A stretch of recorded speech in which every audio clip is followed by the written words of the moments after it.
Welcome to Watch What Crappens. To get our videos as soon as they're released instead of waiting for a week, head over to our Patreon. That's also where you'll find our bonus episodes and our Discord community. We love you guys.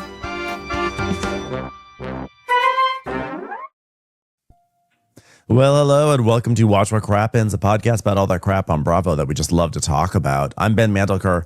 Joining me today, the one and only Ronnie Karam. Hi, Ronnie. How are you? Hello, Balloons. Good. What's going on with you, baby?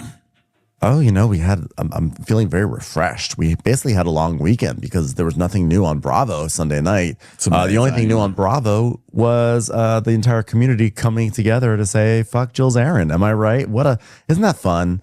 Isn't that fun when we can all come together and do that? Like, what a joy. It's an American tradition. It's so nice. Yes. You know, people are like, where have the traditions in America gone? They're here. They're still alive and well when we can all band together to cancel Jill. God, even Jill Zarin Fabrics was like, fuck Jill. They put out, Zarin Fabrics put out a post today with Jill Zarin's face with a big X through it. And it was like, Jill has not been part of this company for years, and we hate the bitch. So I was like, wow, good. Good for you. You could tell they've been waiting to have an excuse to just separate themselves from Jill. And they're like, it has finally happened. Yep. We were going to push her out of our brand. And that was fabulous. It was probably Brad who did it too, her gay husband. So that was, that was an interesting thing that happened.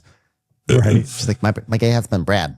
Well, I was reading in a comment that it was, that the company was taken over by Bobby's children. He left the company to his children. Sure. So I love that it was Bobby's kids. Like, oh, piss off, lady.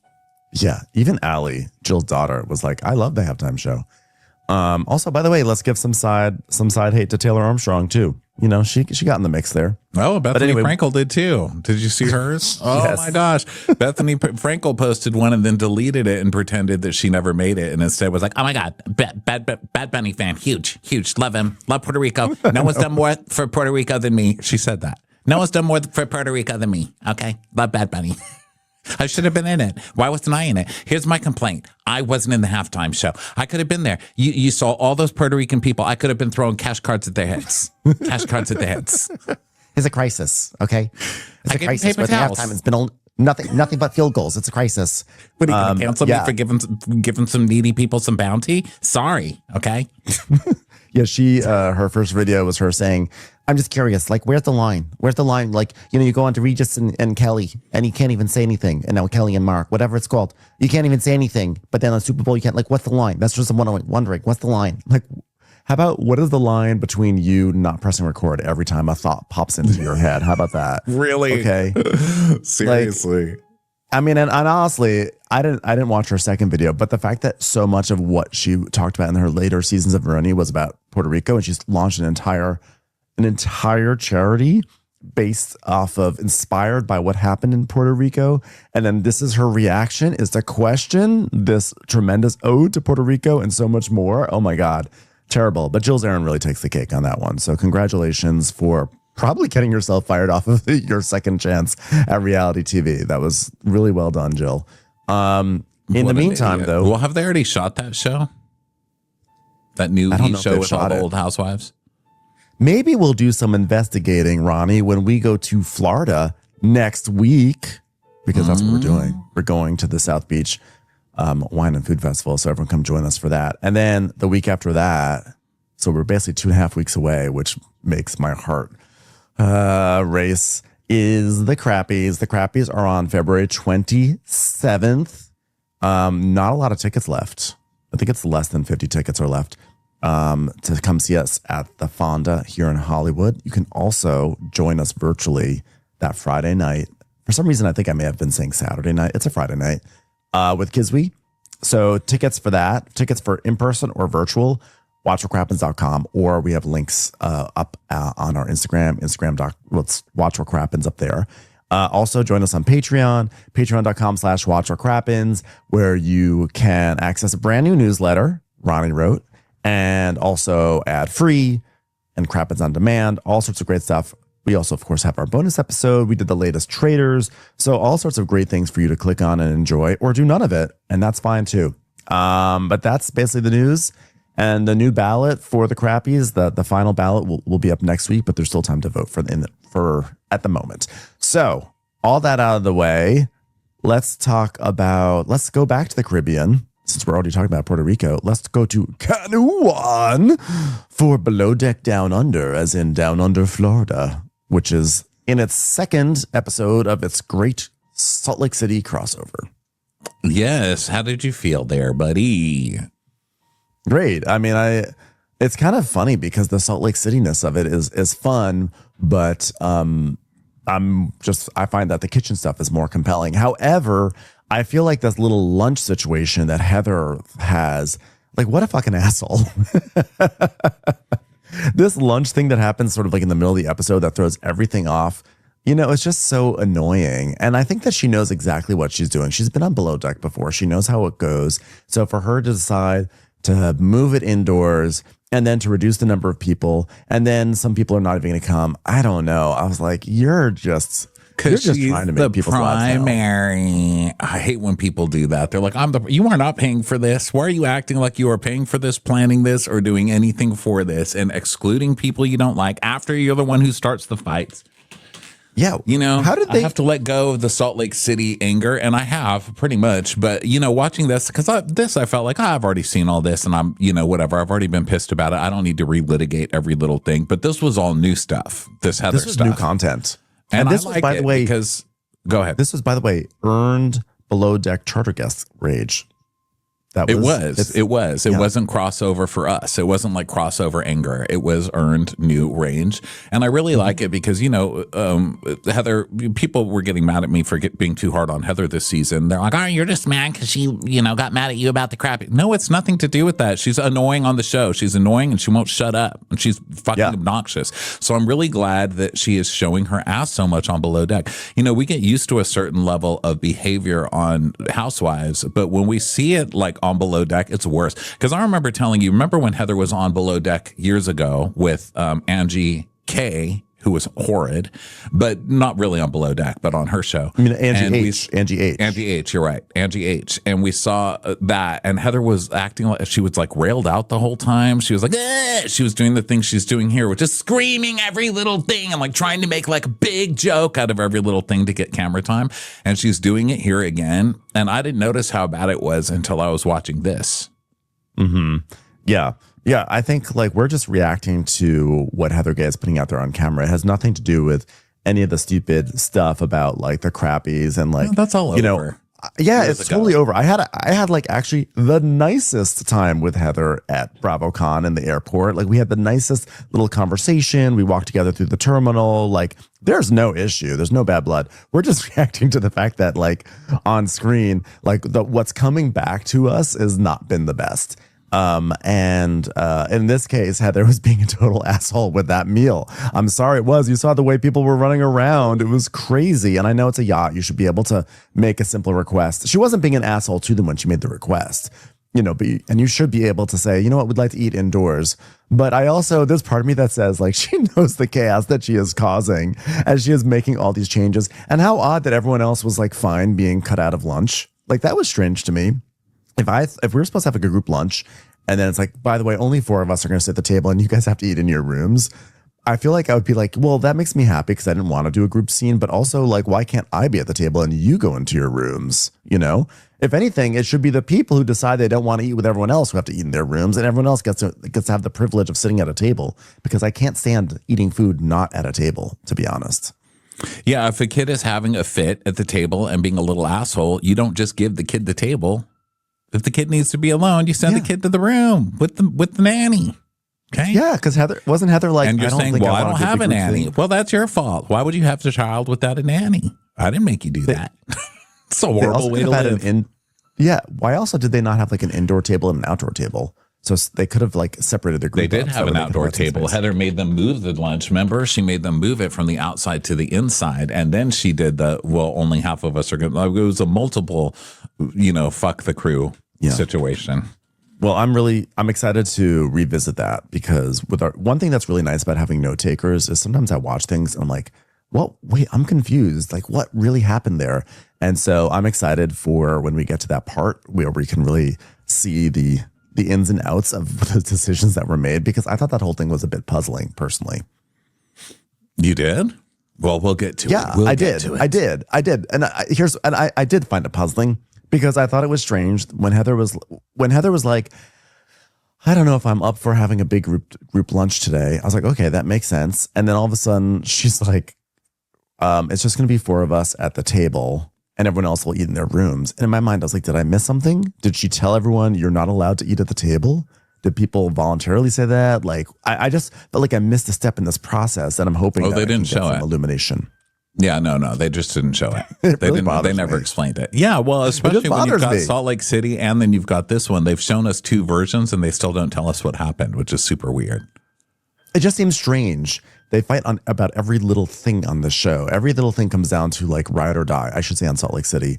And so the fact that they are going to have a group dinner, a group lunch, and then Heather says, I don't want to have lunch with everyone. And then suddenly it's just 4 people and everyone's just in their rooms eating. And like, there's not a peep from it. No one says, this is strange. Why aren't we allowed to eat with the rest of the group? I feel like we're being pushed out. Like, it was weird that like my brain has a continuity issue on this point. Like, who should I be offended for? I don't even know. It's very, it's like an insecurity on Housewives if you don't know who you're upset about, or why. Like, it's like, well, I need to know why I'm upset right now. You need to tell me how am I going to fight this on Reddit if you don't tell me who I'm supposed to be mad at? This really bothers me. And I also feel like the person who doesn't want to eat with everyone, who's like sick of everyone, it's on them to eat in their room and everyone else gets to be waited on. I don't know. I think that's something is like, I mean, probably the producer said, okay, for lunch, we're going to split you guys up and half you guys are going to eat in your rooms. That's probably all it was. But I am obviously having a meltdown over this. So we should probably start the recap. Well, it's good because the housewives are having a meltdown. That's how we open. Yeah. They are fighting. And it's 8:43 p.m. They're trying to have dinner. And the crew is trying to serve them food and they can't because the ladies won't shut up. And Meredith is like, she should stay away from me permanently. And Brittany's like, there's glass on the floor. I'm not going to step in glass, so I have to stay at the table. And Alicia's like, oh my God, can we get a time? Because it's terrifying down here with Ben. Please get me a time that we can serve these dishes, please. And Brittany up there is like, you don't need to say that, stir the pot. So it's like cross-cutting everything. And the issue is that the galley needs to know when to send up the next course. So Daisy's like, this is insane.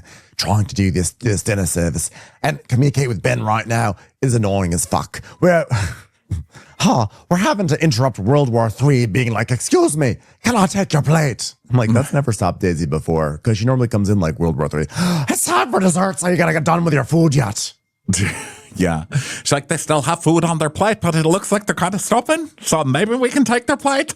You take their housewives' plates. They're never eaten. They're not eating anything. Maybe 2 of those plates are being eaten, but these are housewives. They ain't going to eat on camera. Well, this cast actually kind of does, but they don't eat the whole plate. Not that much. We see the plates that get taken down and how much food is still left on them. Like I feel like my mother judging how much food is left on everybody's plate, because that is one thing I notice on Housewives, but mostly just because I want to eat the food. So I'm like, oh, and I used to be a waiter. I'm like, that one wasn't even touched. Just slide it over here. Slide it over here. I'll put it into the Tupperware I bring in my backpack.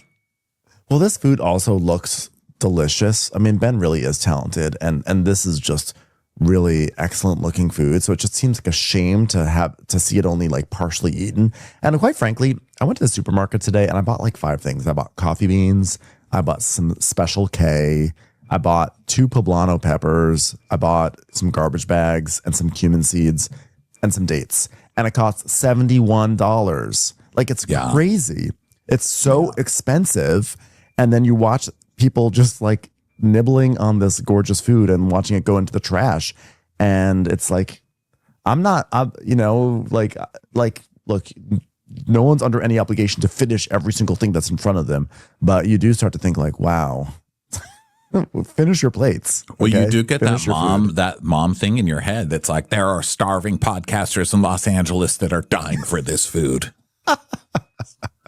I'm just, the thing is just like food is, mother. Groceries are so outrageously expensive right now, like beyond expensive. Never seen them this expensive before. Like a little box of, I think I've told you, a little box of like little Atkins treats where there's like 6 little caramel clusters cost like $18 in the store, which is insane. insane. It's insane right now, Madison. So I'm like, you better finish all that food. You better finish it. I mean, the main point of really this, Salt Lake City and below deck, the economy, am I right? I know, right? It's going right? down. That's what it comes down to. So I know, like watching people on a yacht, and this is like where I'm drawing the line with excess. You got to draw the line. Where's the line? Where's the line with excess? No, it's true though. Oh, you know what we didn't do is get a fish video.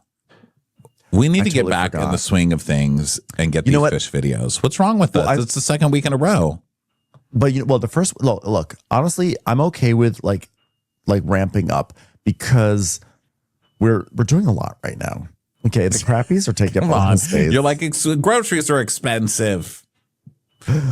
No, you know what? It's usually a thing that I do. Like I'm in the thing. I'm in the mood. I wake up. I get the video downloaded. I do not have it. So audience, I'm very sorry. I'm writing down fish videos. Get the video. Okay. You know what? Maybe we'll even do it and we'll put it later this week on Instagram. We'll do it later this week. There. I'm promising it right now. We're gonna put it up because there were some really good fish. There was one that's like it's like if you wore the same wallpaper, if you wore the same pattern on your clothes as the wallpaper behind you, and just, I don't know. Yes, and just the eyes poking out, And I was like, ooh, that's a vixen fish. So there's some we have to talk about. So I'll make us a video and we'll do it for later this week on the gram. Well, also, I just want to point out this was a very strong episode for shark footage. In fact, the whole episode began with like a low angle of a shark, which I'm sure the sharks did not appreciate. The shark was like, could you not get my double jaw? Seriously, have you heard of a space selfie? Could you maybe not be like, under me? High angle. Did you see it? There was like that long shot. It was like it was literally the first thing that we saw was the shark, and it was right under it, and it's just sort of drifting over. And the shark was like, hey, Suzanne, do you know if Joni will be joining us? Oh, God damn it. There's a camera down there. They like had no idea they were on camera. It's also weird to look at a shark from that angle because those sharks really, their mouths are not built to be shot from below. I mean, they really look ridiculous from it's like, why are you so sad? You are the biggest predator in the ocean. You can eat whatever you want. You eat people. You eat whales. You eat whatever the hell you want. Why are you frowning all the time? Like, can I get a little smile? Ben just paid $75 for dates and he's smiling. Yeah. I mean, well, listen, because they are so fearsome. They're so dangerous. They're so scary. Everyone's afraid of sharks. And yet they're floating around there with mouths that look like beaker. I mean, that's kind of embarrassing. Like, I'm fearful. That's why they don't talk. Because like you see movies like Shark Tales and they talk, but then you see sharks in the ocean and they don't talk. And I think they don't talk because their real voice is like, they're just, they feel emasculated. They're like silent movie stars. They just have not been able to transition to the talkies. Just there was a period where there were so many fish in the ocean because no one was terrified of sharks anymore because they heard them talking. Sharks just used to walk around like, you better watch out. You better watch out, you school of fish. And they're like, we are not listening to you. Here I come. I'm swimming up to you. Watch out. Like, okay. Like, we are not scared. That is too many octaves above the original key. Nobody is scared of you, Jaws. Hello, sharks. We need to take a vow of silence. Otherwise, we'll never be taken seriously. All in favor say murmur, and all who are against say murmur. You hear the murmurs? The murmurs have it. By the way, in case anyone's wondering, the piano is being tuned, which is it's like this shark. This nice shark. It's like da da da da da. It's beautiful. Oh. Beautiful. Okay. So anyway, sharks. Back to the housewives fighting. So they're fighting. The other people are trying to deliver the gifts, the plates, and then we cut to Angie and Mary, and they're just in their room. Angie's barfing and Mary's eating. And then we hear Daisy. She's like, I'm going to clear the starter in 2 minutes. What do I do? It's time to clear the starter. Get some chill, Daisy. Jeez. Never let him see you sweat. That's right. So Ben's like, finally, all right, just put them all up the same way. Put them there. Okay, honey buns, Tootsie Face, can you rotate the broccolini so that way it's all oriented the right way? Thank you very much, Sugar Tits. You're doing a great job. Here, titty teeth. I need you to concentrate a little bit better on this broccolini. This is not facing the right way. Petunia puss. So then Eddie is trying to clear the table and not he's like, excuse me, are you guys finished? Any chance you guys are finished? I have massive body dysmorphia. Please let me get in here. Meredith's like, well, I have tried. She has done some really despicable things, so stay away from me. I think that's despicable. Seizures. Oh my God. All right, Golly, we've cleared. Go down to the galley and wait for the main course, Eddie, and don't spray your hairspray. He's like, all right then. So he goes down, and then they're trying to clean the table around these ladies yelling at each other. And Bronwyn was like, well, I said that you should not say that about Meredith, and I said that was disgusting. Bronwyn, you started this whole fight. Yep, she certainly did. That's and then she acts like why are you guys going that far? Yeah. So what? Nothing. What'd you say, sugar tits? I'm sorry. Did you hear, or were you hearing dong, dong? Piano score. I like it. It makes it dramatic. It's perfect as we talk about silent movie stars. It's like we're in a silent movie right now. So Meredith's like, well, I will be happy to disengage from you forever, Brittany. Bye. So Daisy's like, oh, they're fucking unhinged. Oh, so unfucking hinged. So everyone's like, Ben loves it. Ben's like, yeah, bring it. Bring the axes. Bring them the axes. Have them go at it. Okay, we've cleaned the table, but it's still kicking off up there. I'm like, well, you got to deliver the food. So let's deliver the food. So Daisy sends off Mary's food. And then Ben goes, all right, this is panko wahoo. All right. Not to be confused with Wahoo Willies, which is what I call Alicia sometimes. All right, just take down the panko wahoo. Do you got that? Panko wahoo with saffron, potato, broccolini. And Daisy's like, all right, let's go. And Mike's like, panko wahoo, panko wahoo, panko wahoo. Welcome to a wahoo pank wah. Damn it. Panko wahoo. He's like, wanko pahu. This is some wanko pahu coded OnlyFans. Enjoy. Hope you enjoy it. Panko wanko, that's a move I've done. I've done that move. Wanko panko. Panko wanko. Wanko wanko. Waka waka. Waka waka waka. I've moved on. You said the magic word, which is panko wanko. I've moved on. Sisters, please listen. Daisy has brought us food. Daisy, tell us what we're eating. Daisy's like, well, what you're eating our panko encrusted wahoo. But then downstairs we have Mike, who's still like, waka, waka, waka, waka, waka. And she's like, oh my goodness. Thank you. You're so sweet. Mahali. That is thank you in Greek. International. He calls it wahoo crusted panko. He's like, it's a fish dish. You all right?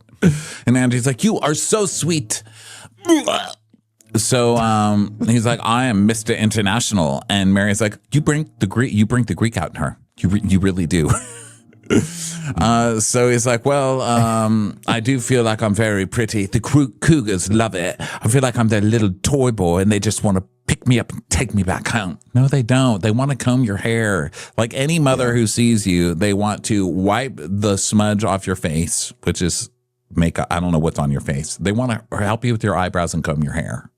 Yeah, that's all we want. We just want to fix that hair just a little bit. So Angie's like, Mahali, you have such great energy and I love your hair. That is a joke. That's Greek for no, I don't. And so Mike's like, do you like it? He's like, and Mary's like, yes, we do. We really like it. Okay, you can leave us now. By the way, if Mary he does kind of linger there. It's like, okay, they were complimenting you. That does not mean you need to take off your shirt and do a lap dance. Go. Okay. You're not getting any extra tokens for this. Go ahead. Wing cow, crested pen cow. Fuck out of here. I'm sure if Mary knew that he had an OnlyFans where he does like hardcore stuff, she'd be like, I can't eat this because he touched it. I don't want him getting those STDs on my food. You know that, like, that's what she would be thinking. But instead, she doesn't know that. So she's like, thank you so much. This is beautiful. So over at the table, The women are still fighting, and Lisa's like, but listen, she could have just said, I'm sorry. She doubled down. And Heather's like, oh, this food is delicious. This panko crusted wahoo. It's wonderful. And So Ben's asking for a ramekin of butter, and Alicia's like, wasn't he in movies in the 90s? Not Harold Ramis. Ramekin. Please. Please, knee knockers. Please. She's like, okay, sure. He's like, all right, thank you. I was getting a spoon, Ben. Didn't ask for a spoon, did I, love? Thank you. Did I ask? I didn't ask. Just fucking with you. Listen, we have to put out cheesecake now. Now, you're doing a great job, all right? I'm really proud of you. You're doing such a good job, aren't you? Come over here so I can pat you on the head. No, want to pat you on the head with the spoon. Donk, donk, donk. That's right. All right, move along. You're doing wonderful. You know, when I fuck with you, it's actually a sign of endearment, all right, honey hips? So she's like, oh, I know, I guess. Like, it's better than me yelling at you, I promise that, right? So now Daisy summons Mike to help out with more dishes and everything. All this is very chaotic because there's the fighting upstairs, and they're like trying to arrange stuff, and plates have to go to the bedrooms, and so this is all in a swirl of madness. So we go back up to the table, and the fighting is continuing with Heather screeching. Heather got really mad when Meredith said that she screeches, but you just have to listen to this episode with her voice. She is screeching. Her voice is crackly, and she's like screaming, and that is, I think, definition of screeching. And she's like, you have to be playful with Brittany, and then you have to assassinate her at the dinner party. I can't even do her voice because it's so screechy. Yeah, I won't even try. I'll just hurt everybody's ears. And Lisa's like, I'm not assassinating her. I don't even know what you're talking about. I'm not assassinating her. Ladies, you all finished up with your food? You are the source of all the dirt on everyone, Lisa. We know this. Lisa. You got it pretty well. You got this. You got the sound. You got the sound. She's like, I'm not the source. I have people tell me stuff, okay? Like, I'm so sorry. People tell me. Exactly, Lisa. People tell you. She's like throwing her arms out, screaming across the table. Well, it sounds like you're saying that she's the source of all the information. Like she's the one who did this. No, I didn't do this to anybody. I can't fucking take this anymore. You guys shut the fuck up about me. I don't do anything to you. And Daisy just goes down the stairs. This is going to be a long 6 weeks. I'm like, well, luckily, you know, Daisy, that they're not staying with you the whole 6 weeks, right? Yeah, but if this is how it starts, she's like, oh, Jesus Christ. I escaped Gary for this. Bring back Gary. So, what were you going to say? Do you think that they would ever do a below deck where there is like a long-term charter where it's like it truly is like upstairs, downstairs, and it's like this? That's my idea that I'm pitching to Bravo. Don't steal it because you know they're going to steal my idea. That's what they do. They steal things. We came up with Love Hotel 2 weeks before it aired, and I know you shot that whole season in that 2 weeks before we came up with that idea. Do you remember? Mm-hmm. Not but 2 weeks before it aired, but we pitched that idea and then it came out like a second later though, so I don't think they really stole it. But my idea is to do below deck family style where it's the actual people who have yachts for the summer and they have, you know, you just follow their life mixed with the chefs. I mean, you know what I mean, the staff. Wouldn't that be good? Because like this isn't really like from everything we've learned about yachting, that below deck is not the standard of how yachting really works. You don't just come on for like 2 days and leave. I mean, maybe that happens, but it seems like when you're on for a charter season, you're usually on with the same people and the same guests for like an extended stay. And there could be something really interesting. I guess it's sort of scary because it could also be a flop, but you could wind up having, you know, drama with the same guests upstairs and then maybe there's intermingling. Maybe it could just be like Downton Abbey. Maybe there could be a romance. Yeah, like a rich family, you know, follow them around on their boat for a summer and just change the families up every year. There you go. If you guys see that, I expect some money. The money. That's right. So Daisy is upset and Captain Jason's checking on food and he's like, oh, it looks good. So then Jenna is now with Angie and Mary, and she's like, okay, can I clear your plate? And Angie's like, part of me wants to go upstairs, but I know the minute I do, I will just be Greek. And Jenna's like, well, at the moment it's a bit heated upstairs. I don't know if I would do that. Meanwhile, Lisa's like, do not come near me. Don't you fucking come near me with me. And she's like, I'm coming near you. I'm coming near you. She's pointing in her face, standing up like, I'm coming. What are you going to do about it? I feel like we don't give Whitney's finger enough credit. She really likes to point that thing around. I mean, nothing will ever be better when she did the double point, which I think was last season. But she loves to do that. I'm pointing at you, so I'm gonna go to there. So Angie's like, "What is going Follow on? the finger." She really is like a mouse click. She's like, "I follow my mouse."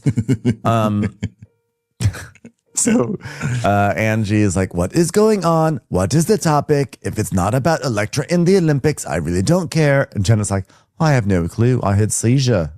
And Angie goes, oh, Lord. This is not, you know what? This isn't worth an outfit change. This isn't worth an outfit change. Why did I even do this? Why did I even change my outfit? And in the kitchen, Alicia is like, you might need 9, I think we need another plate because Jason's going to be eating dessert with them. And he's like, well, then why are there not 9 plates out then? If there's 9 plates, there's not 9 plates here. What the fuck is this supposed to? I've got to put 2 more circles on another goddamn plate. You got to keep up with the numbers, chubby cheeks. She's like, oh, I just remembered. That's all. All right. It's fine. It's all right. I need a fork, please. Darling, please get me a fork. Come on, forky face. Get me a fork. All right. You're good. You're doing a good job. Am I doing a good job? A terrible job. You can't even, that's not a fork. It's a rolling pin. How are you supposed to eat with a rolling pin? Come on, a fork. It's got the prings, the little things, the little tines on it. No, that's a pan. Literally the opposite of it. That's just a light bulb. That's not even belonging in the kitchen. Okay, sugar tits. You're doing great. You're doing wonderful. By the way, have I told you you're doing a wonderful job today? All right. You're doing great, creamy cartilage. All right. Everything's going great. Creamy cartilage. Lisa's like, okay, thanks. It's like, all right. It's a deconstructed cheesecake. Oh, for Christ's sake. Look good. I mean, I'm not going to lie, but I don't know why it needed to be deconstructed. It doesn't really add anything. It's just like, the crust is basically a disc and it's just off to the side and the chocolate sauce is on the side, which is where chocolate sauce might wind up being anyway. So it was just, if it was truly a deconstructed cheesecake, it would be like, here's some eggs on the left and here's a bar of Philadelphia on the right. Exactly. Deconstructed cheesecake. I did like that he did them in medallions though, just to fuck with Alicia. I know. So back at the table, Heather's like, fuck you, Lisa. I've been a fucking good friend to you, which I'm being right now as I accuse you of spreading everything to blogs and betraying everybody at this table. No, you thought she was saying a fucking thing. Where am I wrong? Listen to me. Where am I wrong? Look at me. Why are you looking at Meredith? Lisa Barlow, look at me. I've been a fucking good friend to you. And Bronwyn's just, because Captain Jason comes out with a dessert because he's supposed to join them. And Bronwyn's like, I'm so sorry. I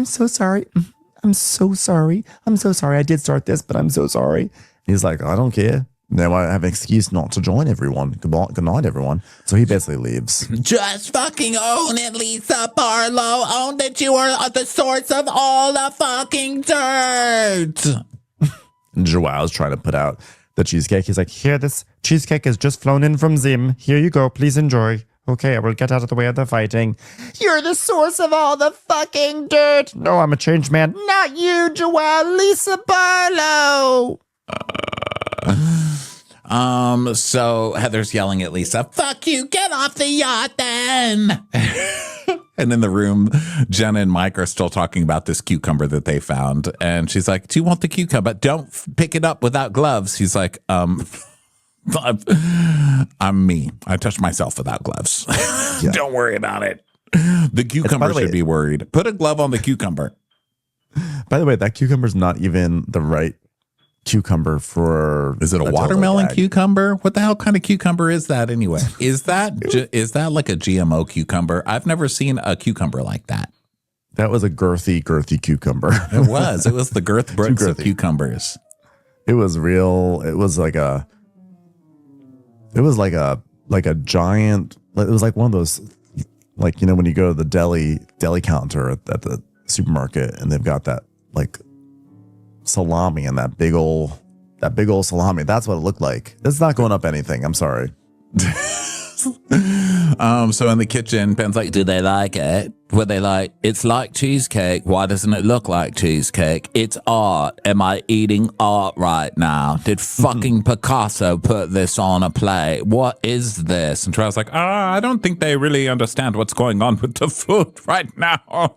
They're in a full-blown argument. And Alicia's like, do you think that we'll get less of a tip because they're arguing?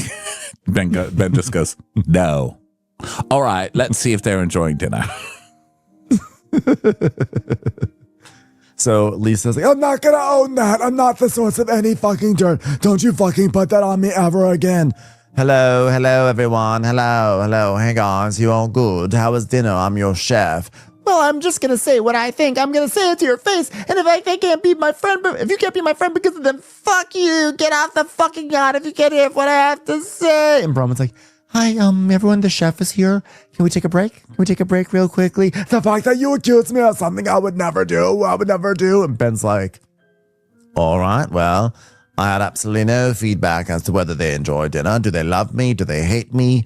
Doesn't matter, I don't think, because it looks like they're not eating any of the food anyway. So I'm just going to go downstairs and torture Perky Pancreas down there until new charter guests come on board. How would you feel if I'm like, you're the source, you're the one that did it, you did it, admit it, Heather, just admit it. She's like, oh, sit down, Lisa Barlow. And Ben's like, fuck this. I'm going back inside. No one appreciates art. And then Lisa's like, now she's on the she's crying, and this is when she's like on the phone with John. She's, John, I'm like so sad. I'm on the edge of the naughty boy. Oh my god, that shark looks like it has a funny voice down there. Stupid funny voice, babe. I can't even speak right now, John. I'm so just upset. I can't even diss the shark. Wait a minute, I think I'm being flashed by a starfish. Why is that starfish showing me his cornhole? Could somebody fix that? Eddie and Batul, you guys can go down and you guys can both wake up at 6. That, of course, is 6 kind of on time, not Zim time. And then the ladies are still fighting. Now we have Heather chasing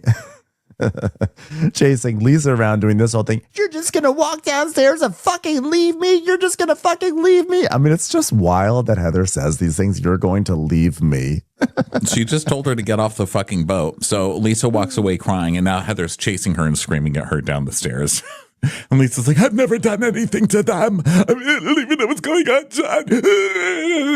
Daisy's saying, oh my God, they're like so mean to each other. And then they're like crying. I can't take it. And then Lisa's on the edge of the naughty board, like, John. So then we see Eddie walking around downstairs, and he doesn't have a shirt on. So Alicia sees him, and she's like, he's got a great body. And he's like, she looked at me. Oh my God, she looked at me. Maybe she really does like a short king. I can't believe she looked at an ex-short person. Oh. I wonder if it was hard on her neck when she had to look all the way down at me below her knees. So Heather, I thought we were in a different place. So meanwhile, Captain Jason is just, casually, you know how he is. He always looks lost. He's like, Brittany, you having a good night? She's like, ish. It's been a rough night. Let me ask you, do you actually run the ship? Do you actually drive the boat? He's like, yeah. And she's like, I kind of want to see. He's like, well, not now. But why not? Well, tomorrow when we're running, it'll be a better time because then we're going to be going. She's like, well, I just kind of want to get out of here. I was looking for an excuse. Brittany, you're in the middle of the ocean. There's nowhere to get out to. No, it's just what she's trying to bang Captain Jason instead. And he's like, oh, were you? Well, I'm going to bed. And he pats her on the shoulder and walks off. She's like, oh my God, I just wanted to get out of here. He's like, well, I don't know if she's flirting or not, but Heather's the primary and I'm not flirting with anyone but her. I was like, oh God, don't say that. Please don't say that. He's only flirting with me on account of the fact that we fucked around as friends with benefits insurance benefits because we're employed in the act of sexing with each other. Oh, and Braun was like, well, at least she's attracted to somebody that I can understand for once. That's nice. Brittany's like, okay, well, good night. Get some sleep. Can't wait for our date tomorrow. Hope we can fuck around like you and Heather.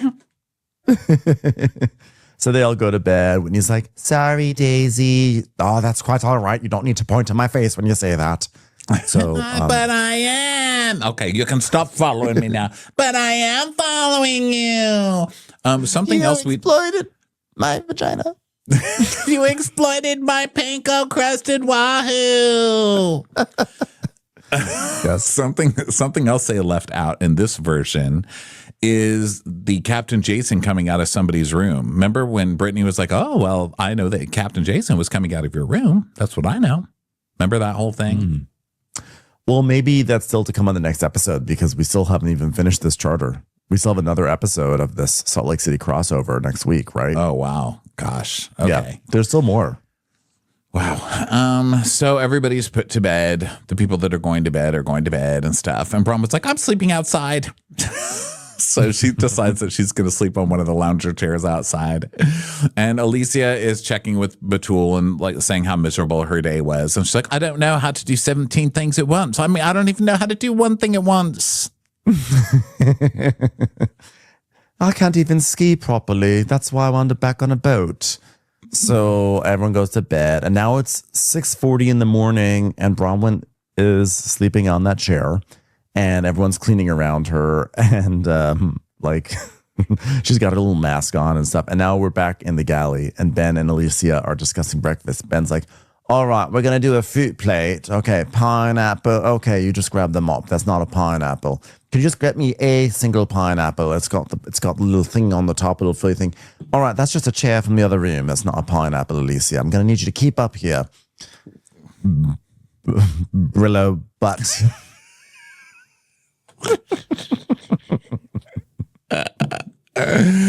All right, I'll show you how to do it. I don't do any of this bullshit, all right? Taking the rind off and all of that. Just make it a bit thicker. Just go. She's like, bollocks. And he's like, God, if you already fucked up. It's like, I have figured out some inabilities with my sous chef. Let's just say that. And then we see yesterday when she's making cheesecake without sugar. And he says, I'm just trying to suss it out, just trying to find the balance. She probably wants to learn. I want to teach her for us to be improving the whole time. That's how it's supposed to work, but I'm not really sure it's going to go that way. So Joao asked Daisy, so what's the plan with Michael? And Daisy's like, well, if I could have him now, that would be great. She's like, okay, yes, fine, absolutely. New Joao. I'm a friendly person. So she has Mike on the interiors for the moment. And then Eddie sneezes right by Bronwyn. So that he does one of those things that like you do at a sleepover when you're the first kid awake and you're waiting for everyone else to wake up. So you like sneeze like, oh, you're awake now. Great. Thanks. So he does that to Bronwyn to get her basically get off the hell that out of there. chair. They're trying to clean, lady. And so then Captain Jason is like, today is definitely going to be absolutely hectic for the deck team. God, we got to go to the Tobago Keys, do this, luxury, beaches, luxury. It's all luxury here in the Not Down Under. Yeah. Nothing but luxury in a different geographical location. So Bronwyn goes to her room and says, Brittany's like, good morning. And people are sort of like walking around and Captain Jason's giving some orders about cleaning the deck, etc. And now we have some anchor drama, which we haven't had in a while. So Joao gives some instructions to Batul. He's like, long, medium, short. That's the range of shirts that I can wear. But also how I'd like you to pull up the anchor. So she starts pulling it up and it starts going like, well, actually, I spoke too soon. The drama didn't start just yet because we have to cut over to Daisy saying, good morning, Heather and Whitney. How are you today? There's about to be some anchor drama. Where do we go for food? Breakfast is on Sunday.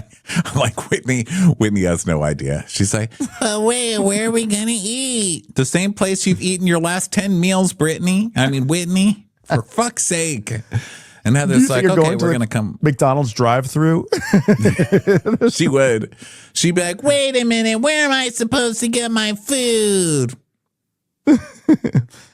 breakfast is up on the sun deck. There's a deck on the sun? That sounds dangerous. So she announces that the guests are going to be ready for breakfast in 10 minutes. So everyone starts arriving and Angie's there now. And Angie goes, lovely. Wow. We missed you. We need a full update on last night. What happened last night? And Bromwood's, oh my way, same shit with Brittany as always, which you started it. You started it. And Bromwood just acting all innocent. And Jason's like, all right, Anchor. Now let's go to some Anchor drama, everybody. I know you've been waiting for it. Thank you. Now we shall resume my 3-act play called Long, Medium, Short. And now, Batul on the Anchor. The sizes of my penis, depending on the weather. Penises are very unpredictable. Zim. Zim. And in conclusion, Zim. So Batul starts pulling up this anchor and it starts going, she's like, 3 shekels remaining. And it's like, so Joa's like, stop, zim alert. The anchor's piling up a little bit. So go down. And so we go through this very tiring drama. Tiring, not that I was bored, but meaning like I was getting tired watching them do this for like 45 minutes to an hour of having to bring up the anchor, then drop it, and you've got to flake it just right. Flake that anchor, just like or as we say in Zim, have sex with that anchor. Am I right, everyone? Old Joao just pop back. And Betul's like, the winch is clogged. Hey! I'm sorry, I wasn't talking to you. Okay. So Angie's like, I am confused. Like you just said, you bought a horse. I mean, horses are very expensive. I don't know that I believe that she bought a horse. That's an amazing quote out of context. Like there's this anchor drama going on. They're like, meanwhile, upstairs, you just bought a horse. So Joel's like, okay, raise it, lower it, raise it, lower. Sorry, I'm talking to my penis. So Joao just goes up and starts kicking the chain. And meanwhile, Heather is telling Whitney, are you going to poo again? My God, you're a machine. So Captain Jason is wondering where they're at, but the chain is still stuck. You guys, it's a huge thing, but they figure it out. Yeah. That's great. It takes a while, but they do it. Yeah. And then meanwhile, in the kitchen, all right. Jason's like, full deck, where are we at? And Joel's like, on my dick. Where else do you think? It's on my pesimness. Where else would it be? Not your full skin, the full deck. Sorry, in Zim we call it foredeck. Copy. All right. Ninny knees. It's really hard. It's hard to come up with a body part and description really quickly. An adjective. Listen here, Stevie Lids. I need you to get some beans out and then an onion. All right? Check. Those are apples. God damn it. These. That's just a piece of garbage you fished out of the water, isn't it? It is. Is that the anchor? Is this why the anchor's stuck? Did you actually somehow grab the anchor and bring it into the galley? I did. So they're actually the anchor thing goes on for a very long time. So they're cooking downstairs, anchor's going up and down. They finally get it in, anchor's in the pocket, high fives all around. And now we see that they are 52 minutes behind schedule of getting these women to the beach. So meanwhile, over at breakfast, Heather's like, how you doing, babes, with the sweat? You doing okay, Angie? And she's like, I am breathing deep. And Heather's like, well, do you have your nausea bands on? I have one on each arm, as well as a piece of spanakopita. Delicious. We go back to the kitchen, and Ben's like, those aren't onions, babe. They're shallots. She's like, well, I thought they cooked quicker, though. It's like, please, onions, please. God damn it. How many fucking times do I have to ask you, moronic? You're doing wonderful, by the way. Everything's going great. This just means that I'm so proud of you. I'm proud of how you can't figure out the simplest things. That's all. I'm just fucking with you, which means I like you. But why the fuck did you get shallots? Shallots and onions are two different things. Just fucking with you. That's all I'm doing right now, love. But do you want white onions? I know you know that. I know you know that. Come on. But I thought shallots were onions. Honey bun, I need a lot of it, okay? I need a lot of them. It's going to take way much more time peeling a shallot. She's like, but I don't understand. You know what? When Ben wants to play nice, he's playing nice. But the second things go wrong, it's like back to the fucking.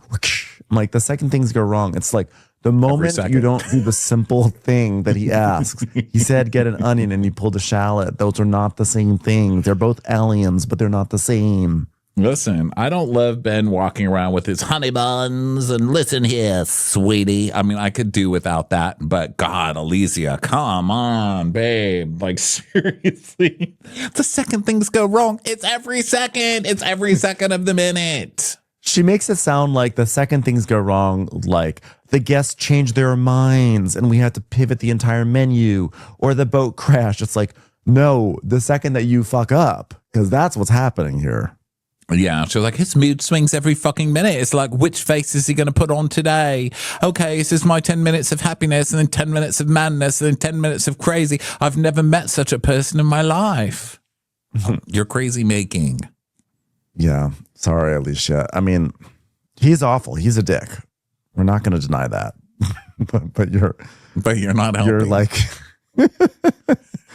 I don't know what's happening. It's like watching like Lucille Ball doing the chocolates on the conveyor belt with you. Like it's like watching chaos. Motive cut shallots. You know what I mean? Like you're in court and you're like, but what was the motive? It's right here. You're watching it cut shallots. This is why. This is when it all went wrong. So now the crew are in their rooms and cleaning and stuff.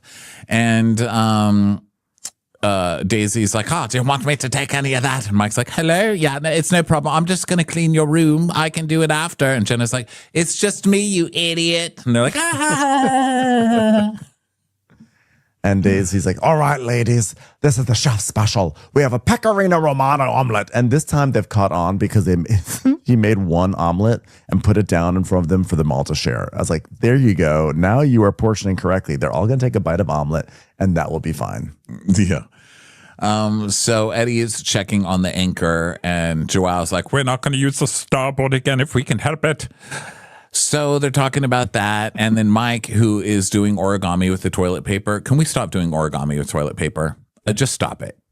That's done. That's been done by a cleaning lady who's really lovely. But I just don't want your fingers on my butthole. And I don't want to waste the paper either. You know what I mean? Like, I don't need your fingerprints on my butthole. Are you not even down for just like a simple triangle fold? Not unless you're wearing gloves or something. Don't touch my toilet paper. I don't like it. I like to see here's what I like. My toilet paper dangling exactly at the level that I left it dangling. Because then I know it wasn't touched.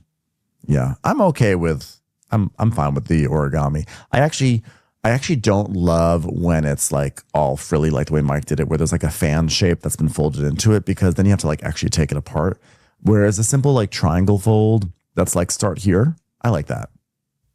Yeah, okay. I just picture your fingerprints on my butt. I don't like it. So yeah, but it's not like what I'm putting on to the fingerprints is like some beautiful cherry blossom that can not be sullied by some fingerprints. I feel like I'm doing worse things. That's like poop comes out of there. Yeah, that's true. Like poop comes out of there. But then that's another thing, because poop, that's like what you use for poop. So like, I don't need it to look prettier. Like, you don't need to make me think it's a flower. Like, I know it's what poop is going to be over in a couple of minutes. Yeah. I want the thing that I'm about to get dirty to be very clean. Okay. Yeah. I get it. No, I think there's logic to that. There's logic to that, fingerprints, etc. Yeah. Yeah. You don't shake hands and then wipe your eyes. So why would you like shake hands and then touch your butt hole with that person's hand? You know what I mean? Okay, so Joelle's they're not talking about that. I'm just disturbed by it. He's like, this is the most feminine thing I've ever done in my life, which no, it's not. It's your hair. And Jonah's like, I wonder how breakfast is going if they're like strangling each other already. Yeah, and we cut to Angie saying, can I ask you a question? I'm so curious. You're telling her that I'm a horrible friend because I'm not using you to sell my home. And Brittany's like, your house is not selling. I totally forgot about this fight. Well, I have an executive custom built home with 360 views of Electra on her horse. It's $11 million. If you want somebody's business, I don't want your business. Okay, I don't need your business.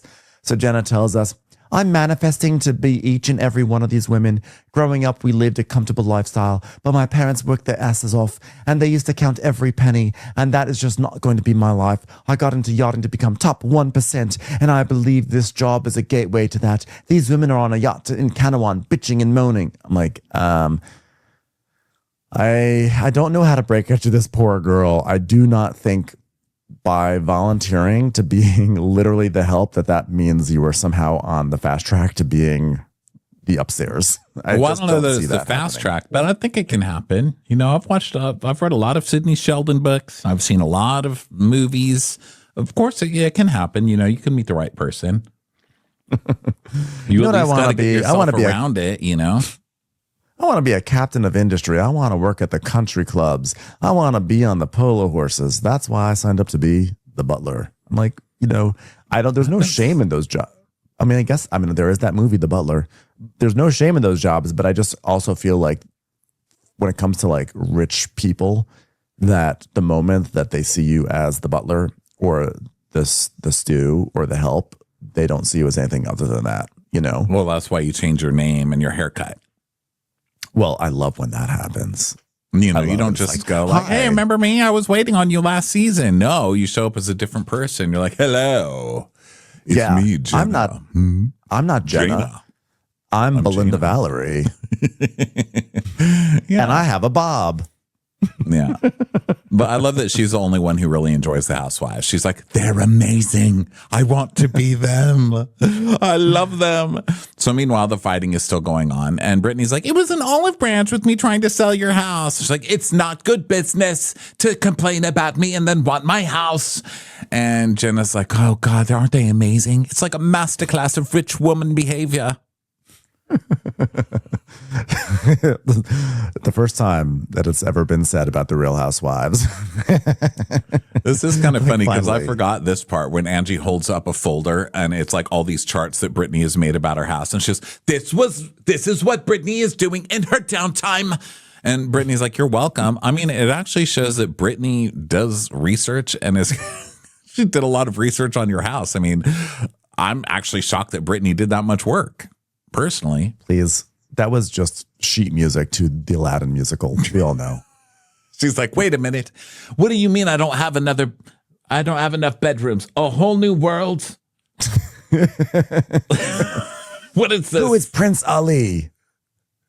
Well, Alibaba had them 40 thieves. Shahamaradi had 1,000 tails. But master, you're in luck because up my sleeves, I've got a brand of magic never fails. What? What is this? Wait a second. Why does it say the price of my house is ba-ba-da-ba-wah-wah? That doesn't even make sense. You guys, I need to put a pin in this because we got to get off the boat. So Dave's like, golly, breakfast is cleared and finished. So Jason's like, all right, full deck stand by anchor. Joao, no commentary on that. We know what it means in Zim. Joao, get your hand off your dick. I can sense that that's where it is right now. All right, sorry.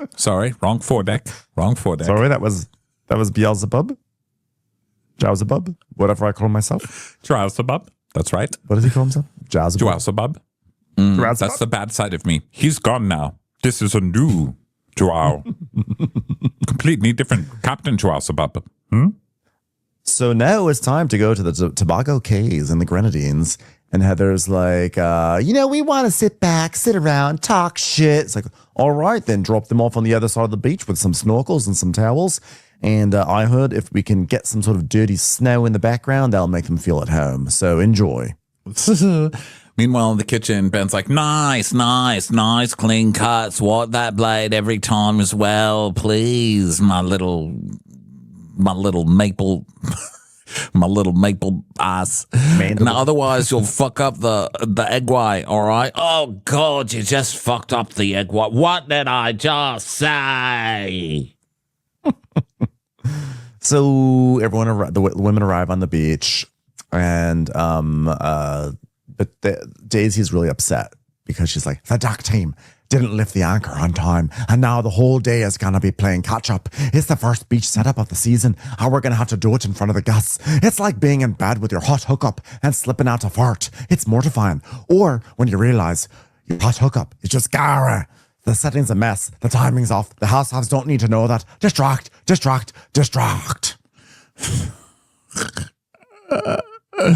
So they don't really need to distract them because they're not paying attention anyway. Lisa's just And like, also it's like, Oh my God, I'm getting a massage. You have magic hands. and but Jules like, no, you have magic back. that's a funny. I did not pick up on that she said that. That's a funny thing to say. You have magic back. Your back is massaging itself. You're not the first also, person who said that. That's crazy. It's just also funny that Daisy is so embarrassed that they have to set up this beach setup and while the women are there and can witness it. I'm like, you don't seem to understand. These are women who've shot more than 5 scenes over the course of their show's entirety in like Kirkland folding chairs in a parking lot. Like this is high glamour for them. It is. So now the ladies are fighting about who's a supportive friend. So Lisa is telling Meredith, who has been accused of being a bad friend, she's like, You know what? Like, I feel like you support me. You know, like Mary said, you know, like I've told her you support me in private. I mean, I feel like you do. She's like, Well, I support you publicly as well, Lisa. Actually, do not be disgusting. Yeah, but I think like more privately. If you think about it, like public, but like in a private way. Like you went to a public space and then spoke privately into your phone. That's like how you support me a little bit. Oh, so you don't like my support? Are you returning my support? Okay, do you have a receipt? Because it has been past 30 days since that support was given, and I will not return support without a receipt.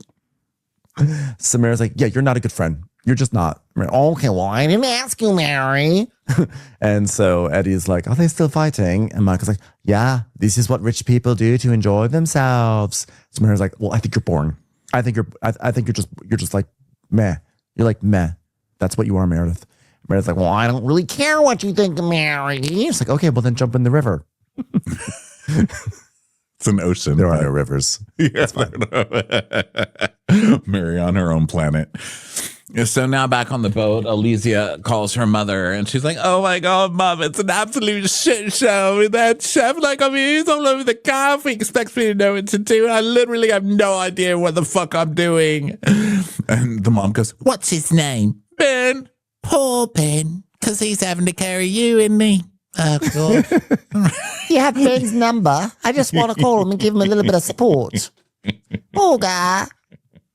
Lisa's like, no, I'm being dragged through this shit, Mom. It's hard to put into words because the second he gets really bad, then he gets okay again. Like he shouts and he says he's sorry, and then it's like really hot in the galley, and it's just like, yes, oh, it's like, oh yeah, so you're driving him mad, aren't you? That's what it sounds like. Poor guy. Should send him a little bit of a basket. I'm unraveling, Mom. Just say to him, look, I know I'm shit, but I'll try and give you 100% of my shit. Isn't that something? At least be good darling. Shit. Nothing's going downhill for you. That was a reference to you deciding to go skiing instead of getting an actual skill set. Which I told you not to do in the first place because you're shit. You understand? So God, geez, happy Mother's Day. Good Lord. So she tells us, I don't live in a chef culture that is volatile like this. I mean, I don't live in a chef culture at all. I've actually never even met a chef. Doing anything with Ben's high stakes, I just can't disappoint him, and I can't not know the answer because that will just end up in arguments, and I've got a thick skin, but he's chipping away at it minute by minute. I'm like, do you have a thick skin? Because like last week he was like, can I have an avocado, love? And you were like, 1 moment, I need to go to the loo. And he went crying. So the mom is just giving her so much shit, and it's so funny to hear. She's like, wow, well, imagine how he feels, darling, having an absolute nitwit in the kitchen. Does he even let you use knives? I mean, I imagine it must be difficult for you trying to prepare things with a spork, which is the only thing you've ever been allowed to use since you were a child. It's like, Mom, thank you so much for the pep talk, Mom. She's like, love you, darling. On the beach, Heather is... she wants to go snorkeling, and the staff is helping them. And Heather sees a turquoise. There's a turquoise. The water is turquoise. I thought, but there is a turtle as well. There is a turtle. I was like, I could have sworn there was a turtle, but I said the water. I read turquoise as if it said turtle and tortoise mixed together, and my brain spat that out. But the point is this: she loves the water, and Eddie's like, I love being in the water. This is why I'm in yachting. I bet no one saw this, that when Heather said that the water was turquoise, that this would turn into a tragic backstory. But here it is, everyone. It starts with him going, okay, we're going this way because there's turtles over here. And so he's like, my father died. And that's why I'm in yachting. And I was like, oh my God. Did a turtle kill your dad? Because I was just waiting for the lead in. Like, I need the lead in. The lead in needs to make sense with the story. The pivot was very quick. I love being in water. That's why I'm in yachting. My dad died when I was younger. I was like, oh, okay. 2 days before I turned 6, he passed. Sort of just a complete freak heart attack in New Year's Day. And he was just the greatest person. And he loved water. And now I love water. So he chokes up and everything. And he says that, it's nice doing something that he knows his dad would be proud of him doing. And then Heather's like, I saw a stingray. It was like fucking Nemo when I said stingray. Why don't you bleak everything to the blogs? I'm back on the boat. Jason is telling Jenna she's really going to shine extra when she gets an extra stew. And she's like, well, I'll get a lot more rest, that's for sure. And he's just like, yes. He's got such an odd energy. So then back on the beach, Daisy announces that the tender is here. And Heather's like, let's go. I'm ready here. Why don't you sit on my lap? I'll do the steering. Did you hear my Finding Nemo joke? And then Daisy's like, okay, motor yacht Katina, we're approaching the yacht. You're coming back. So they give everyone rum punches and stuff. And then Daisy announces that they'll be doing 4 p.m. lunch on the sun deck. Okay, everyone, all hands on deck because we're getting to the moment for Ben. Okay, but lunch is coming up. Actually, do you think we could swap the lunch? Because do lunch in the saloon in the AC and dinner on deck. Okay, that's absolutely fine. Is that okay? Yes, absolutely fine. No, why does your head look like it's gonna pop? It's just how my head is. Fuck, Jenna. Okay, are you ready? They want to do it in the saloon. Did they just say lunch in the saloon? Yeah, come on, let's just do it together.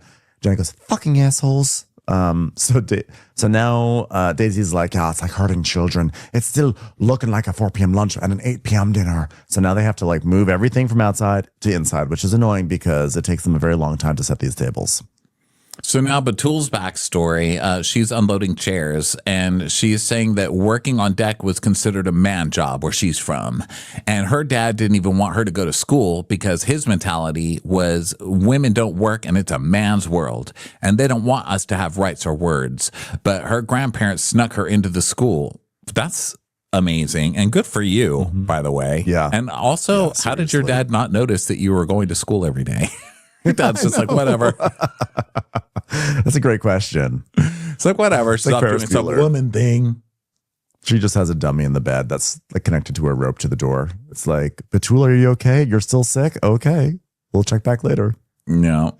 So, Jason compliments her on her work. Okay, so then Heather's like, well, I'm not up with lunch for everybody. I mean, is that going to be bitchy if I just do you, me, Mary, and Angie? When he's like, actually, I fully agree. I need a break, like, yeah. Yeah. So now Jenna has set up the table and Heather's like, hey, Daisy, is there any way that we could clear a few of those plates and we're just going to have 4 for lunch? I would like the other ladies just to be served in their rooms. Is that possible? I'm telling you, if I was told like, yeah, I've decided as the primary, you're just gonna be served in your room, I would be furious. Yeah, I would too. So she goes to tell Ben, and she's like, my patience is being tested. He's like, lay it on me. All right, well, lunch is in 10 minutes, but they want 4 served in the rooms. And he's like, makes sense. Who cares? She's like, but it has to be plated, so it'll all be plated. So we're not going to do family style anymore. So we need to remove 4 of those plates. All right, makes sense. All right. So then it's like, so I've set the table twice. Nobody's coming to lunch, okay? And he's like, all right, well, that kind of sucks for us because we're going to have to start to individualize everything. And I've got fuzzy fractures over there in the corner trying to figure out what even a plate is in the first place. Doesn't make sense, fuzzy fractures. Just imagining that she probably broke her leg at some point, and I gave a nickname to that. Are you following my creative process? So Heather Whitney joined Angie and Mary. So Heather's like, low-key lunch with the low-key ladies, am I right? Did anybody hear my Nemo joke? It was good. So Jenna is confused about plates, and Daisy's like, no, we're going to bring the plates down. It's going to get placed. All right, that's how we're doing it. And meanwhile, Ben's like, I don't think you should plate them, but she asked for them all plated. Well, that doesn't really... Oh, no, Alicia says that. She asked for them all plated, though. She goes, well, he says, well, that doesn't really concern me. It's what's going to look best. Who cares what she asked for? We're here for how it looks, because growing up, I wanted to be a portrait artist. I was very good. You know, coming from an art background, it does help cooking. So I based my meal on how's it going to look. And look at here, little tiny Ben, little cucumber nose. Look at that adorable little man. Make his hair with a little deconstructed cheesecake. Looks amazing. Let's give him a chicken wing here. Give him a chicken wing here. What a handsome bastard.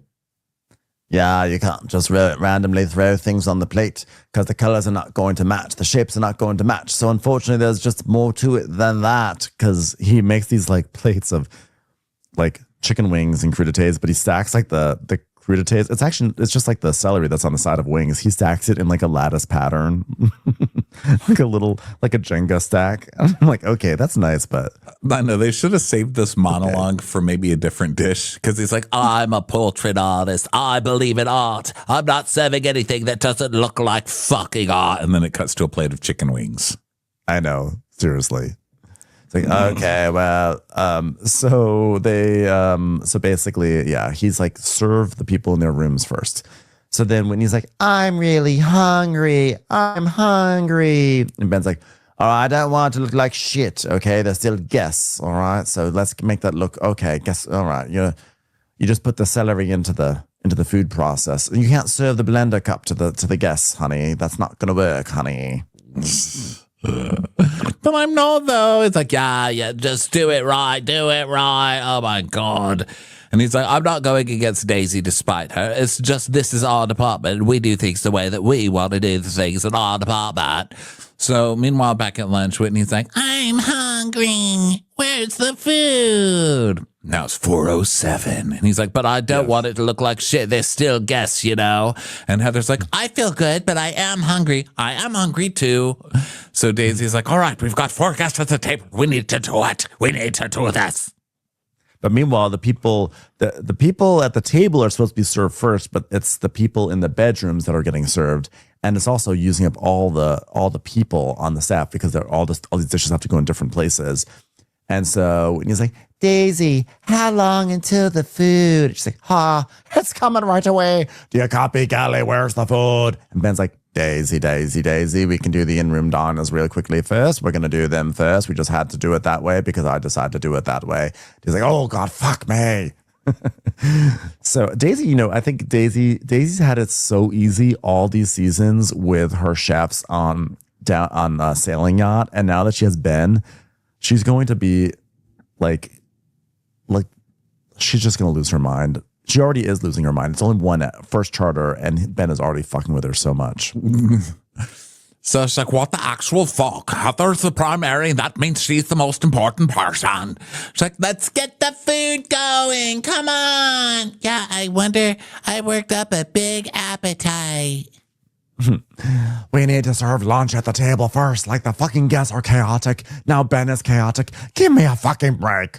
So Whitney's like, how long until the food? I want food. Hungry, hungry, hungry, hungry. God, And you're then so Ben is- obnoxious. You've changed the lunch plans 3 times now, okay? You can just sit tight. Yeah, seriously. And Ben's like, Daisy, is there any way we can do the room diners first? Come on, they're ready now. He's like, yeah, copy that. Can you just give me a second, please? Oh, God. So Ben is like, he basically just goes rogue and he just starts telling the servers he starts having them go to the rooms first. But then the people upstairs aren't being fed and no one's available to do anything. And it's just a total mess. Yeah. So Daisy's serving champagne and Alicia is like, can I go with this plate? And he's like, yeah, just go. You guys are going to need to pull up more people. Please, I need more people. Get the homely people who are never on camera. I don't even care. When he's like, what's going on? This is very weird. I need food. Shut up. You So are the everyone- ones who messed this up. I know, seriously. But that being said, Daisy said, like, it's Daisy who decides who gets the food at what time, right? Like, that's her department. It's not up for Ben to decide that. So Ben is telling, not only is he telling people to do what to do, but then he's saying, oh God, I'm always waiting on Daisy. What the fuck, man? What? Daisy is running around in circles because of you. So now food is starting to come up to the table and Ben brings up the food to the table. And he brings it all up in these bowls, but since Daisy has been pulled in different directions and Daisy was not aware that the food was going up to the table at this point, no one has any place settings, which is a bit odd also because there are people sitting at the table. How do they not have their place settings? But they don't have any plates or forks or spoons or there's nothing to serve. I guess because they were complaining about moving lunch from outside to inside. And she said, okay, I'll do it with you. So then where are the plates and the forks? I was confused. I don't know what's going on here. So, but the food's there, but they don't have utensils, which is a really bad look. Yeah. So Heather's like, plates would be great. Ben and I had a plan. And then he marches up with platter surprise. There's no plates. And who looks like a fucking ding dong? Me. That's who. So, but So they like love the food, which is, they love it. And Heather's like, serve me like I'm a rich Roman king. How could you say that in front of me? I am Greek.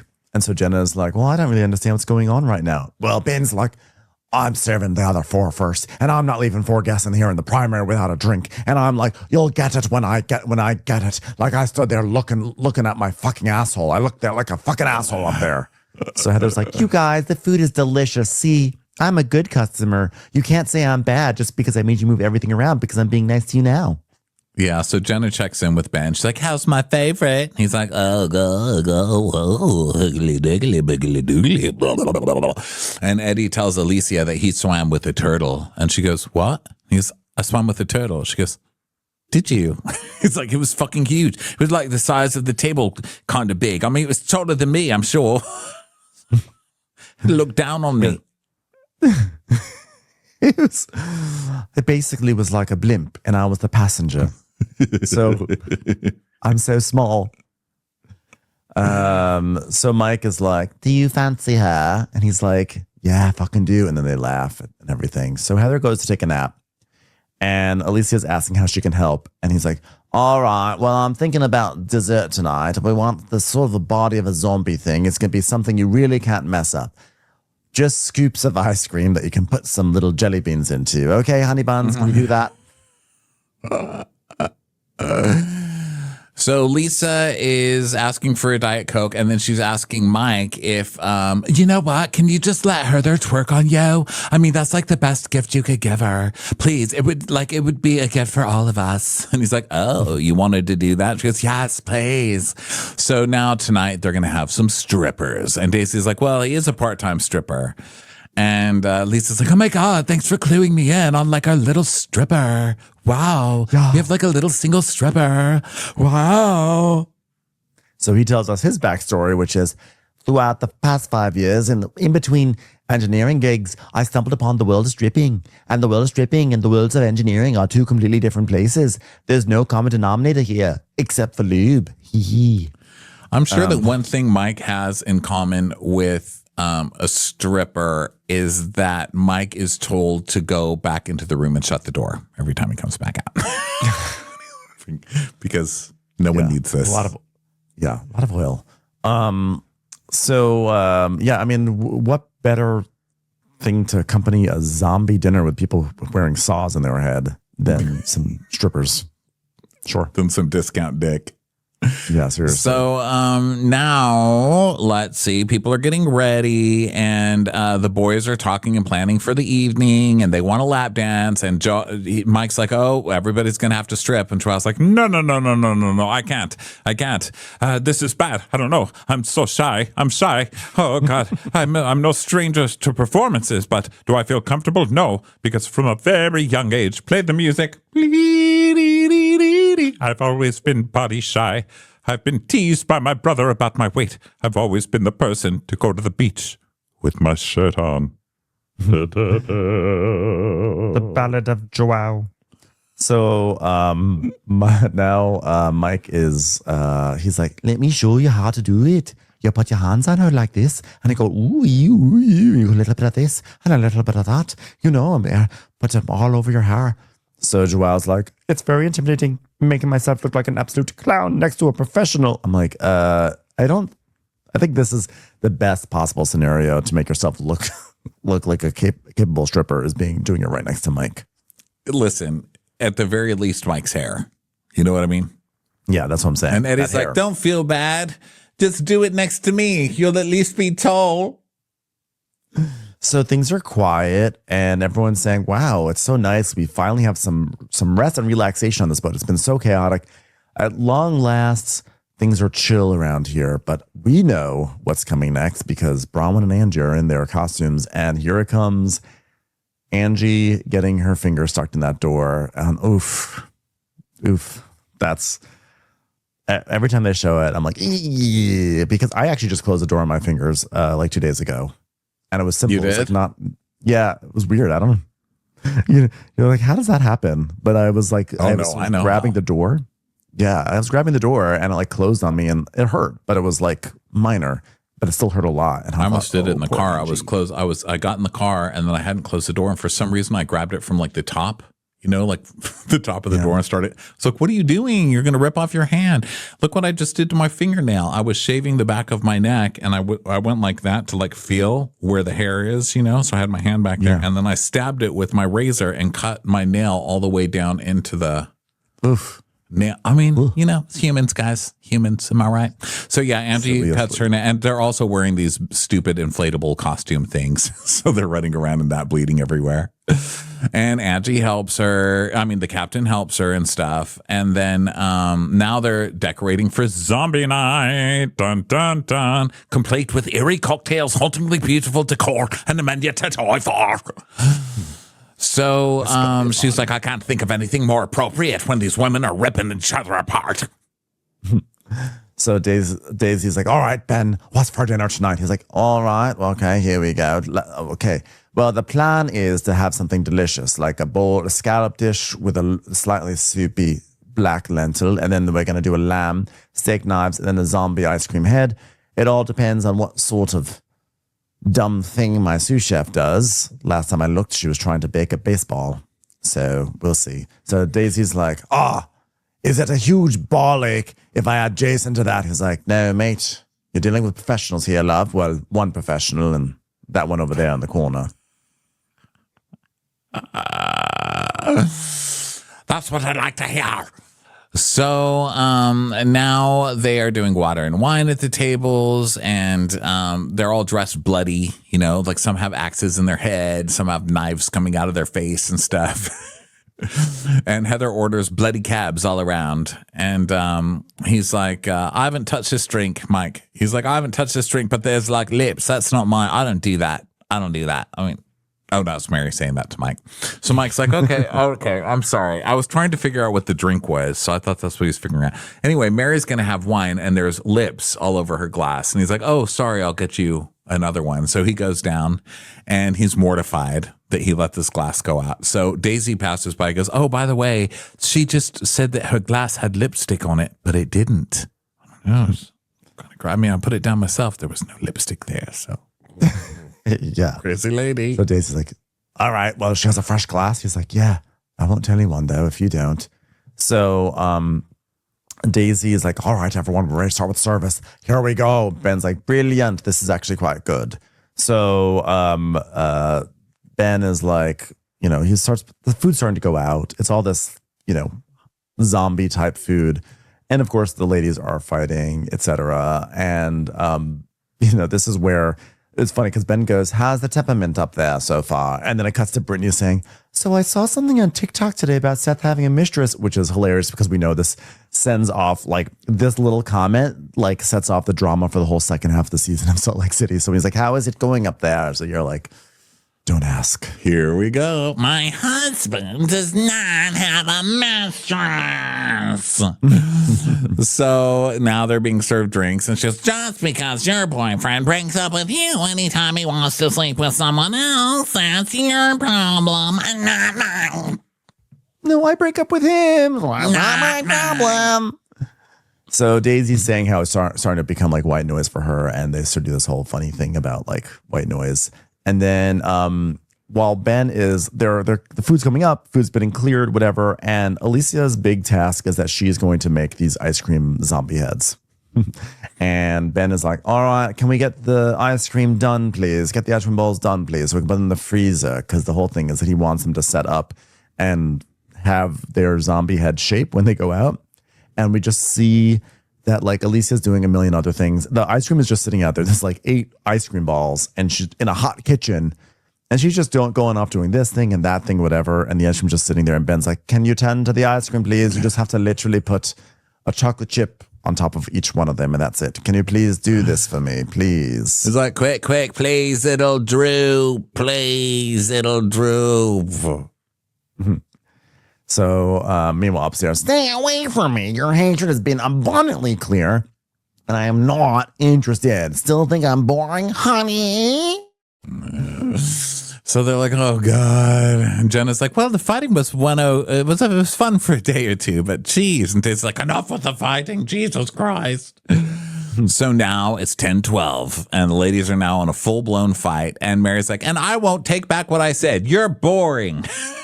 The kitchen. Ben's like, oh, my God, could you do the eyes? Zombies have eyes, most of them, don't they? God, I fucking hate working with ice cream. And by ice cream, I mean Alicia.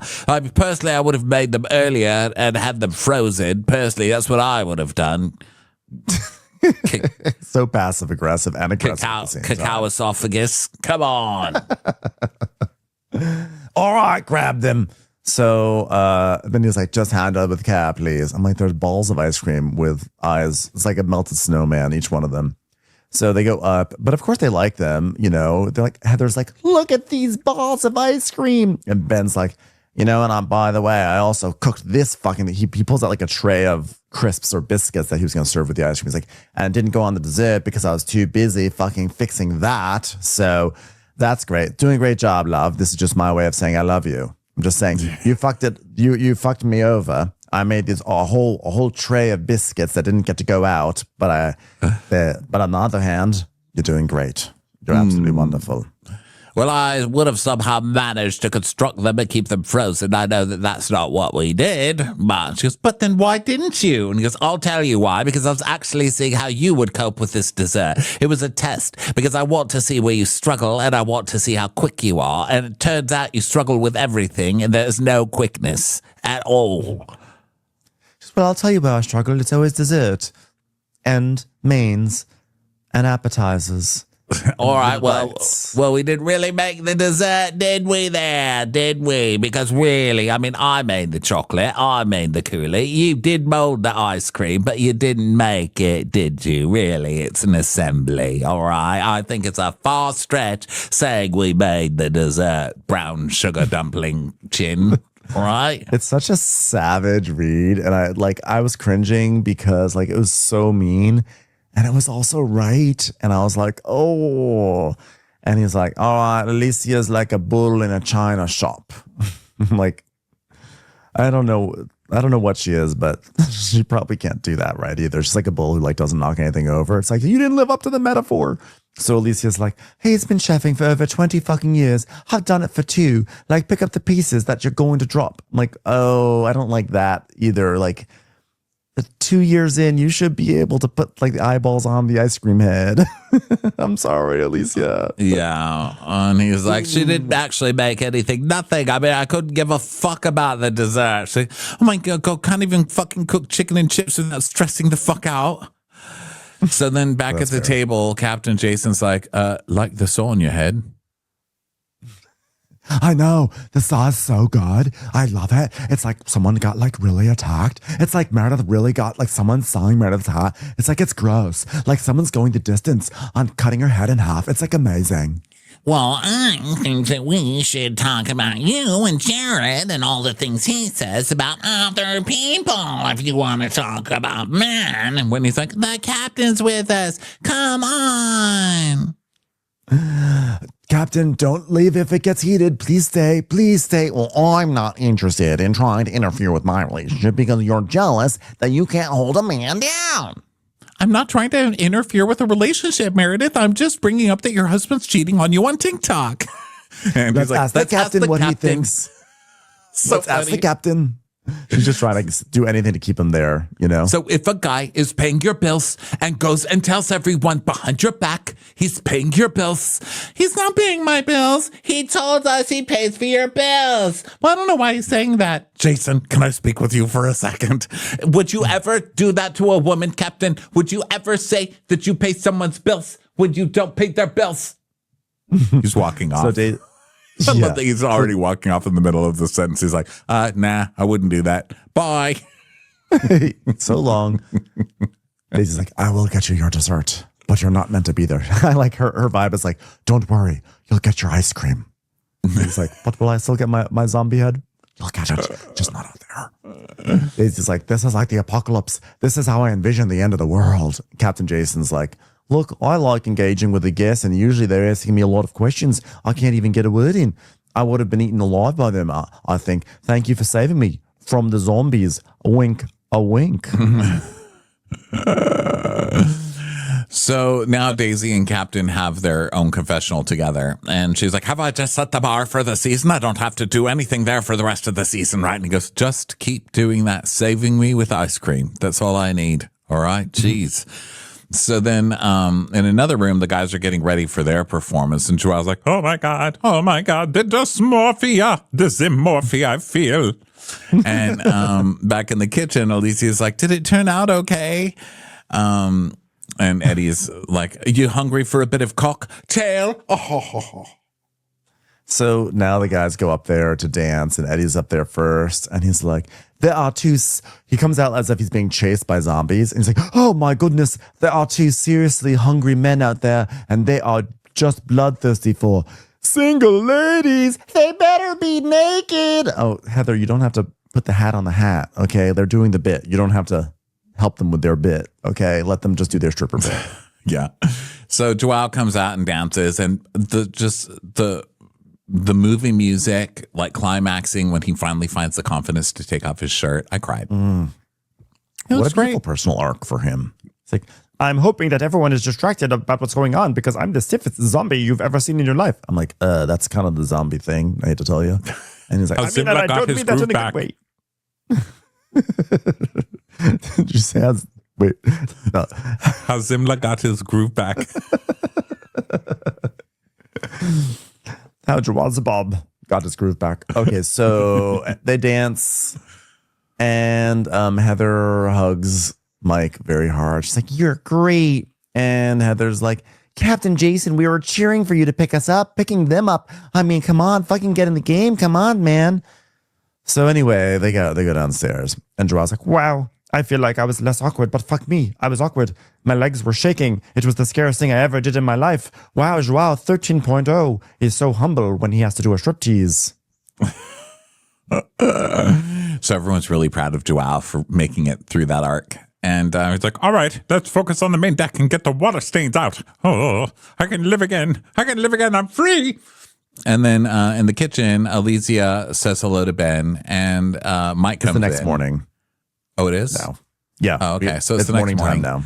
So now Daisy is asking Mike if he prefers interior or exterior. And he's like, I can't pick and choose, Daisy. I can't do that. You pick.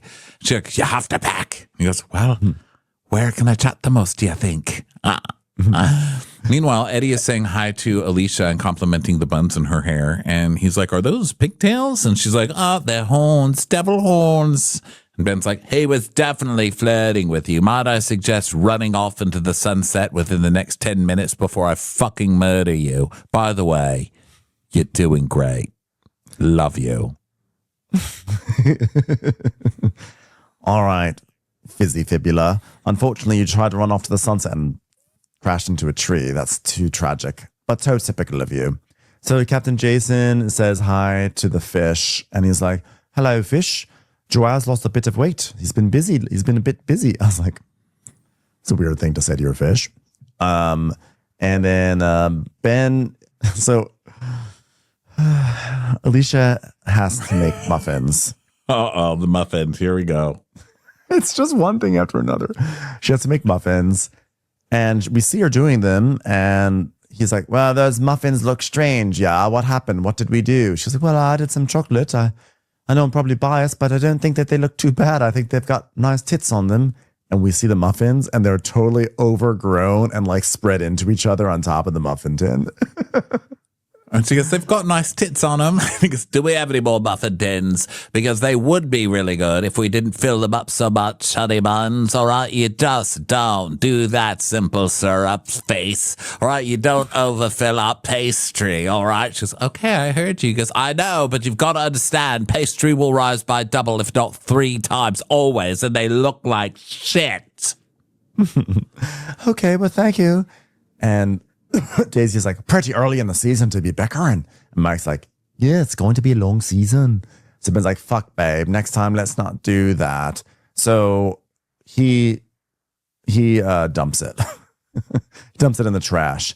And she's like, what'd you do? He's like, well, I dumped it. In the bin? No, on your face. I don't feel it on my face. I was joking. It's in the bin. Oh.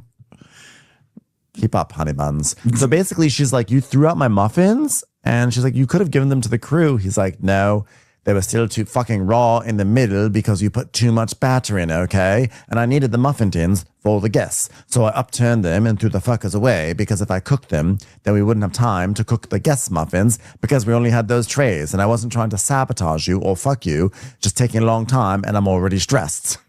And she's like, is he serious? Like, I think he's trying to kill my self-esteem. I mean, nah, go fuck yourself at this point, to be honest. So Daisy comes in looking for a juicer, and he's like, there's like 5 of them. Come in here, babe. Or if you want, just put an orange between that one's mouth and just punch it down until juice comes out. So he leaves, and Alicia's mouthing like, fuck you to him. Yeah. So she goes to the restroom, and meanwhile, Bronwyn's like, well, they're going to have to replace the carpet in Heather and Whitney's room because we're going to have to pay for this boat. I mean, there's makeup, there's fake blood, and self-tanner everywhere.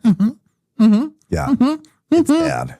So Alicia calls Brianna, the Katina stewardess from last season, who was like the model who was stuck in this maybe relationship with Harry for a whole season. So she's like, hi, how's it going in the galley? She's like, it's a fucking nightmare, Brie. Stop it. No, I love Brie. She's part of my really cool circle in my heart. And it's not easy to stay friends after the season because it's so high paced, but I feel like I could tell her any crisis at any moment and she'd be there for me. So she's like, oh my God, you are amazing. You can do this. You've got this, girl. Hold on. I've got another call. I'm just going to merge it into this call. Darling, it's your mother. You're fucking terrible at your job. Just quit already. Just quit. You've got no hope of making it through the season. Mom, thank you so much for calling. I love to hear your voice. Love you too, Mistake. All right. Have a good one. So she's basically like, I was living my best fucking life out in Canada and I'd never been happy in my life. And then my mom said, they want you back on TV. And I said, I don't want to go back. And she says, you better go back. You need to support me in my old age. So I went back and then I had to leave it all just to come on this boat and basically be treated like this. I spent 15 hours of my day in the galley and I can't do it for moments. I can't live for just little moments of people coming in asking if I'm okay. So then she goes up to see Captain Jason and she, has a big monologue. She's like, I can't do it. I can't do the galley. I can't do Ben's mood swings. I just can't. I'm doing my absolute best. I had children this morning, Muffin children. He Toss them in the trash. Toss them in the trash. That's the only thing I can do. They had nice tits. They had nice tits. He threw nice muffin tits in the bin. I've got to leave. I'm skiing. I'm skiing and I'm fucking. And he's like, well, you know, we had an arc built in. You know, we've already finished Joao's feeling fat arc. And I thought we were really going to get you in there till you couldn't cook. And then by the end of the season, you can cook. You know, that's sort of what you're supposed to do here. And she's like, I can't do it. I'm out of here. Yeah, she's not staying. She's not lasting the season. She was not in enough of the trailer for the season. She's gone. She can't. She will. This is, and she's not meant to be there. She can't. She's a really nice, sweet girl, but this is, you know, she's dealing with like a chef right now, and this is out of her league. And this is, she needs to get some more experience before she deals with someone like Ben. Yeah, she needs to run like hell, girl. Run. Get like out of there. Hell. Get out of there. Yeah. Well, we're gonna get out of here. Bye. It was a fun time. Yeah, it's all over.